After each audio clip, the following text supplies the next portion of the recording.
Hey everyone! Welcome back to the English Leap podcast, your go-to podcast for learning English through slow, real-life conversation. If you're looking to improve your English speaking, boost your listening skills, and grow your mindset, you're in the right place. I am Erin. Evan, how are you doing today? Evan? Hey Evan! Huh? Wait, are we recording? Yes! The episode started nearly a minute ago. You've been glued to your phone the whole time. Ha ha, I know. I opened Instagram to check just one reel, and boom, 10 minutes gone. It's like my brain fell into a black hole. Exactly. That's how bad habits begin. Quietly. Invisibly. You think you're in control until you're not. And then we feel guilty. Why am I wasting time again? But here's the thing. It's not because we're lazy. It's because our brain loves comfort. And habits? They're just shortcuts to comfort.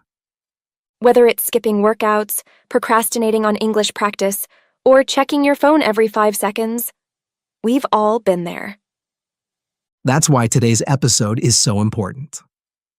We're going to talk about how bad habits form and how to break them gently without guilt or pressure. We'll share stories, real examples, and step-by-step strategies to help you rebuild your focus, discipline, and self-trust. And hey, if you're new here, just a heads up. We create a free PDF for every episode with a little extra English practice to help you go further. You'll find it in the description below. Trust me, it's worth grabbing. It includes comprehension, grammar, and vocabulary quizzes, plus reflection prompts to gently challenge your thinking and help you grow, both in English and in life.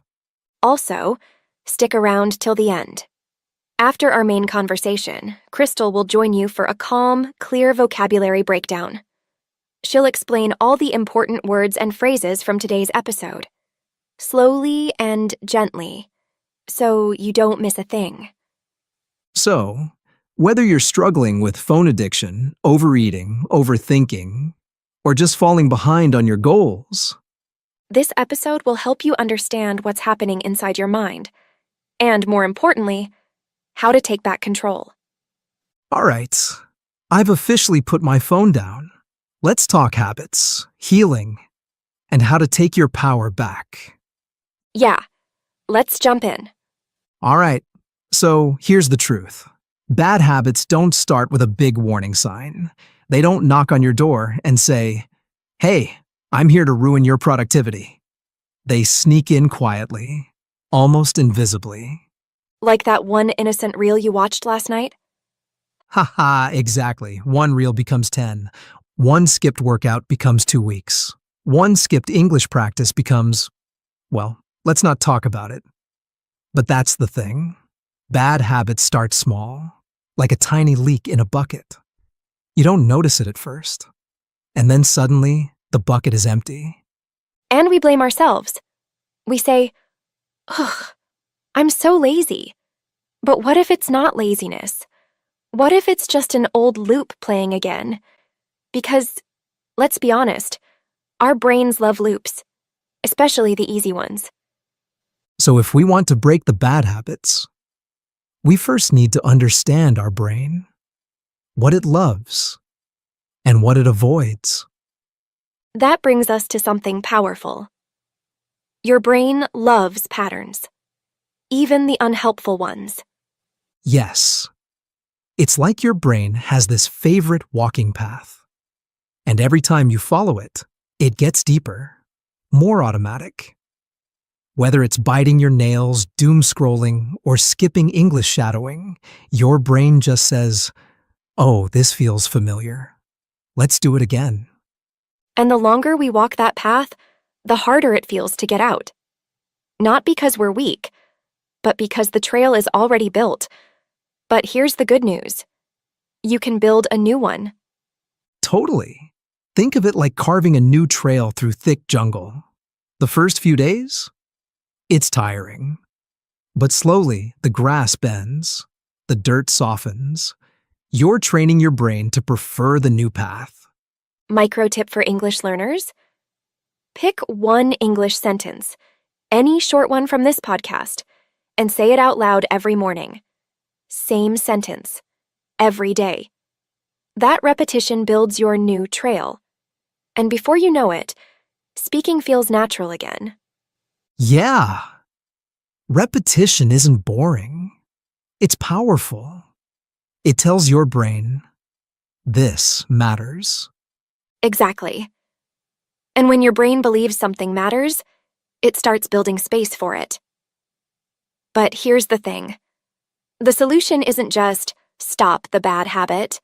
That almost never works long term. Why? Because the brain hates empty space. Right. When you try to just stop doing something, like checking your phone or eating junk food, your brain gets confused. It's like, okay, but what do I do instead? And if you don't give it a new option, it just goes back to the old one. That's why the real secret is replace, don't just remove. Yeah, it's real. You can't just delete the junk food habit. You've got to replace it with something nourishing. Instead of mindless scrolling, try listening to 5 minutes of this podcast. Shadow one line. Repeat it out loud. That's your new path. Yes.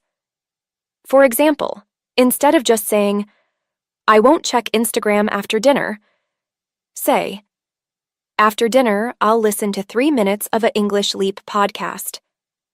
That tiny shift from removal to replacement gives your brain something solid to hold on to. Micro tip for English learners: when your hand reaches for your phone, say, phone in hand. Record a 10-second voice note in English. You don't need to send it. Just speak. It breaks the old pattern and starts wiring in a new one. That's how we gently rewire our habits, not by forcing ourselves to stop, but by giving our brain something better to choose instead. And speaking of choosing, timing matters too. There's this small window, right before a habit kicks in. It's usually around 5 minutes. That moment is golden. Yeah, I think of it like this. You don't need to stop a storm. You just need to shut the window before the wind rushes in. Same with habits. If you don't open that Netflix tab in the first 5 minutes, chances are you won't. That pause is powerful. It's where awareness lives. When you notice that urge creeping in, reach for something else before the loop completes.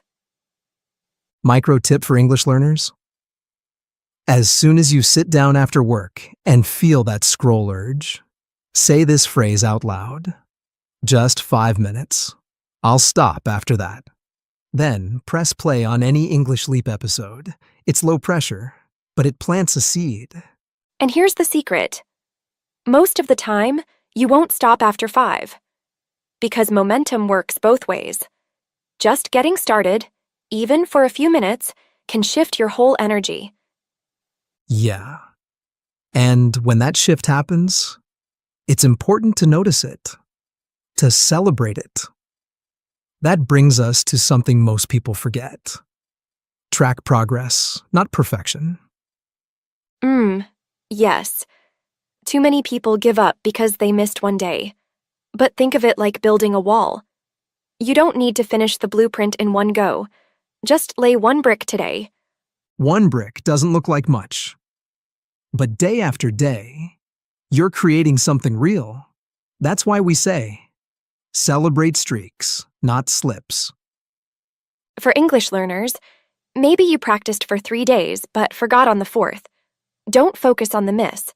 Focus on the 3 days you showed up. That's real progress. Here's a phrase I use. I did it today. That's enough.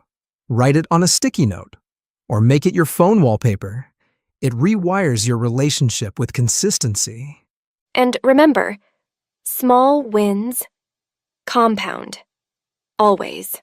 Now let's talk about something heavier. Guilt. Ugh. Yes.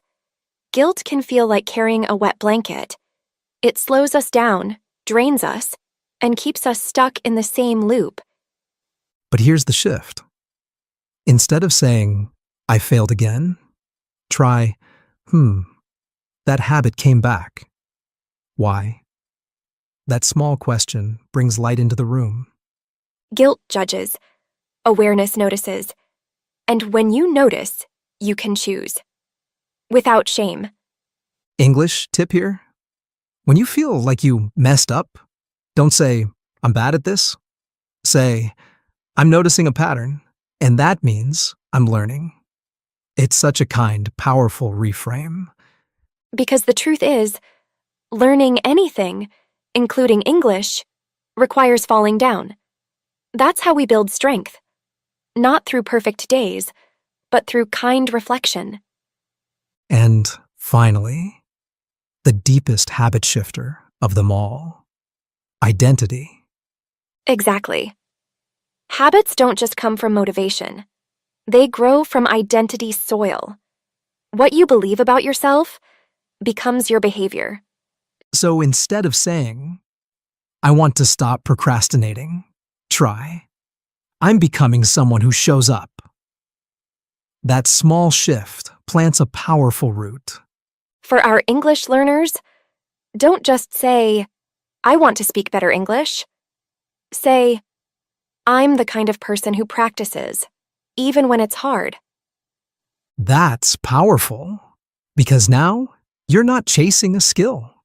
You're embodying a mindset. When your identity shifts, your actions follow. And when your actions repeat, your life changes. And that shift? It starts with the words you use, the way you talk to yourself, the way you express your thoughts in English. So if you want those words to feel natural, You're going to love what's coming next. Because now, it's time to slow things down even more.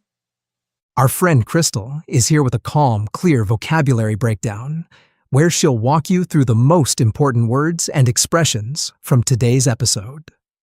So grab a cup of tea, relax, and let Crystal guide you. This is your moment to pause, absorb, and grow. Take it away, Crystal. Thanks, Evan. And hey, everyone. It's Crystal.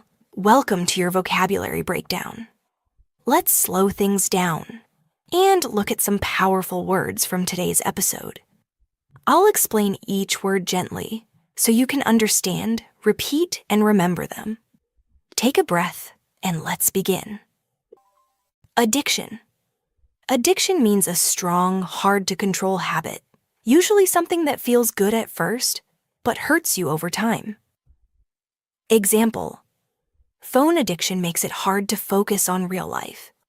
You can be addicted to phones, sugar, or even negative thinking. Now let's move to the next one. Doom scrolling. This is when you scroll your phone for a long time, reading bad news or sad content, and you can't stop.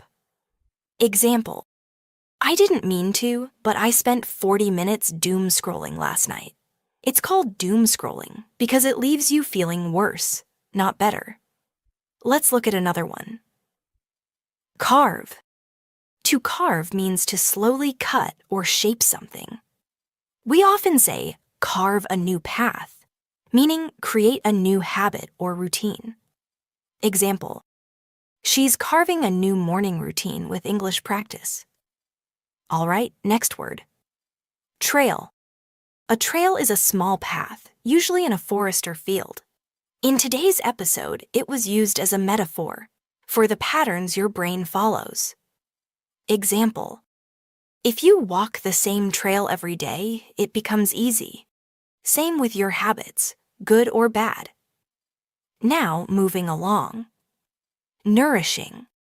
Something nourishing gives you what you need, not just what you want. Example: that slow walk was more nourishing than watching TV. Nourishing habits feed your body, your mind, or your heart. Let's pause and open up the next one. Awareness. Awareness means being awake, noticing what's happening inside or around you. Example: Guilt pulls you down, but awareness gives you choices. It's a soft kind of power, noticing your thoughts without judging them. All right, on to the next word. Blueprint. A blueprint is a plan or a drawing used to build something. Example: you don't need the full blueprint, just lay one brick at a time. This reminds us that big changes start small. Now here's a fun one. Streaks. A streak is when you do something many days in a row. Example: I've done English shadowing for 5 days. That's my streak. Streaks feel good, but don't stress if one breaks. Just start again. Okay, almost there. Compound. To compound means to grow slowly, but powerfully, over time. Example: small habits compound into big results. Like money gaining interest, or English fluency growing daily. And finally, embody. To embody something means to live it, to become it. Example: she doesn't just study confidence, she embodies it. So if you want to speak fluently, embody the mindset of a fluent speaker. That's it for today's vocabulary. Which words spoke to you the most? Say it out loud. Try to use it in a sentence. You're doing better than you think. Keep learning gently. And I'll see you next time. Thanks, Crystal. And thanks to you for listening. We hope this helped you feel more in control of your habits and your English. Grab the free PDF below and take one small step today. We'll see you in the next one. Until then, Take care and keep speaking English with class.